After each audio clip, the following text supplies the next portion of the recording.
The Grand-Am Daytona 24 is this weekend, the last 24 in the great era of the current Daytona prototype designs. Really? Anyone else recall the Picchio? Plus more GA news. Porsche and BMW are whores.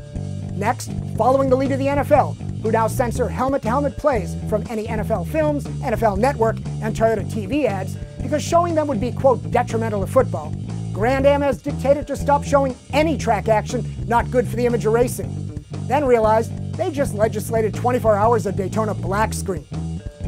All this and maybe other news, because this is the I Don't Care edition of Shakedown. Stick around, and I'll explain why. It's just not that I think the same teams that always win Daytona will win the 2011 24 that has me not caring. JF has to travel early to Daytona, and that has me doing another Friday Shakedown on Monday. How can I care? Trying to do the news 5 days ahead of the broadcast is, you know, why don't we just make this the psychic hotline edition of Shakedown? Like, I predict more fight between JF and me than the Jets or Jay Cutler showed on yesterday's games. And I say yesterday because this is Monday, get it? And I predict 6 minutes from now you'll be saying, hey, Leo pulled that show out of his ass. Now let's find out if it's going to be a compliment or a curse out.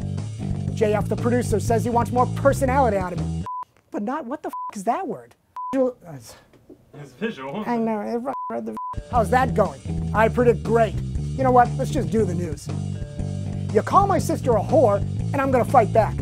Call out Porsche and BMW, they just smile and agree. Because both are deeper in bed than ever with Grand-Am. New marketing deal with Porsche, BMW M1 pace car at Daytona. ALMS must be wondering why they slept with the Stuttgart slut for the past 2 years, giving them the Porsche-only GTC class, and bent the GT rules for the BMW M3. Only just to find out, it's just business, baby. Grand-Am is making it better for Porsche and BMW to sell race cars, and that's what it's all about. Plus, why don't I care about this year's Daytona 24 or Grand-Am? Because next year is the real excitement. And maybe this is why Porsche and BMW are looking at Grand-Am. The 2012 Daytona prototypes will change. Turbo power, new looks, better proportions, and more brand-inspired. Hey, even Picchio designed a cool car. That's an Alpha. Plus, more race car tech in the chassis, sequential gearboxes, and things like that. In GT, both German marques will love this. GT3 specs. No more M3 tube cars. Real race cars. And for Porsche, less variations on the 911 to design and expense. In fact, both BMW and Porsche like the concept of a global race car to sell. Hey, ALMS, it's your move.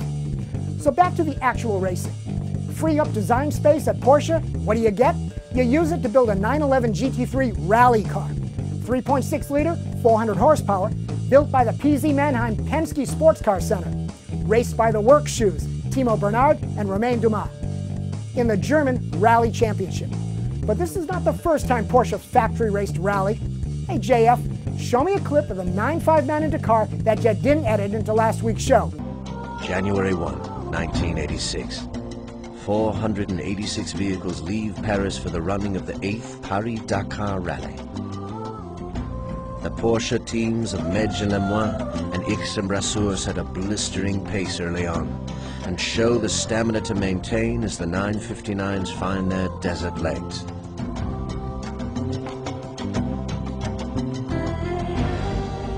Thank you. That's right, you spell Leo D-I-C-K. Too many letters, the K is silent. Next, Porsche announced they are building a 4-cylinder street motor, which got everyone thinking F1 again.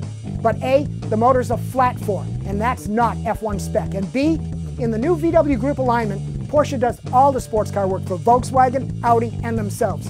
So this motor could be anything. Besides, Porsche went all PR saying Le Mans is more likely. Said they would race versus Audi if they had to, but it may not be necessary. 918 is going to be in GT, end of story.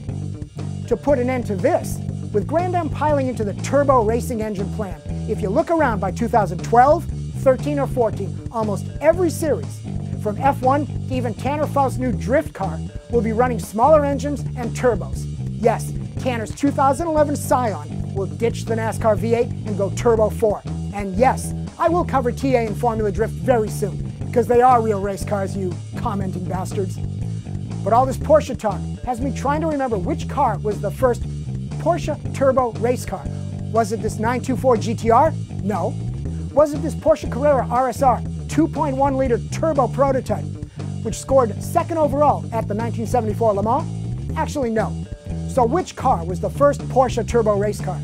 You figure it out. Because remember today, Fry Monday, I don't care. Grand-Am versus ALMS broadcast plans are also in competition. ALMS promotes their digital platform, but Grand-Am sticks to Speed TV. Also has docudramas on Discovery HD and FX. I mistakenly thought the FX show was running this Saturday at 11 Eastern, but it was last week. And hell, I'd rather watch Archer and Lana Kane anyway. It's their time slot.